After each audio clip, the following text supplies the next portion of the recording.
મારે એમ કેવું હતું કે આ 1.5 ફૂટનું વિક્રમ્યું એની કોઈ ઓકાત નહીં મળે, એને એના ગામની બહાર કોઈ ઓળખતું નહીં હોય, એના કરતા મોટા મોટા કલાકાર ગુજરાતીમાં થઈ ગયા. આ નરેશ કનેડિયો એના જેવા ખતરનાક એક્ટર થઈ ગયા. એ લોકોને અભિમાન નહીં હતું આટલું. એ લોકોએ કોઈ દિવસ આવું નથી કીધું કે વિક્રમ બોલિવૂડ વાળાએ પહેલા તપાસ કરવું પડે કે વિક્રમ ઠાકોરની પિક્ચર રિલીઝ તો નથી થતી ને. અરે ભાઈ, મારી સામે આવ્યું હોય ને તો એક કાનમાં થપ્પડ મારું તેને ઈચ્છો હુડાઈ દે.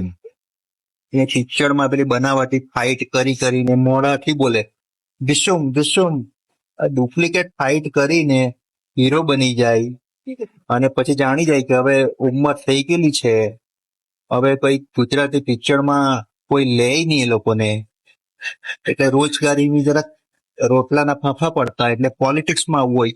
અને પોલિટિક્સમાં આવવું હોય ને એટલે આ લોકો આવા નોટંકી કરે. આવો એક મોકો મળી જાય કે જેવી રીતે બીજા બધા કલાકારને વિધાનસભામાં બોલાવીને સન્માન કર્યું, એ ભાઈનું નહીં કર્યું. એટલે આને મોકો મળી ગયો, ભાઈ તારે આવવું હોય પોલિટિક્સમાં સીધી રીતે આવી જાય ને, કોઈને બદનામ કરીને, ખોટો વિવાદ ઉભો કરીને, લોકોમાં જાતિવાદ ઉભું કરીને આવવાનો શું મતલબ?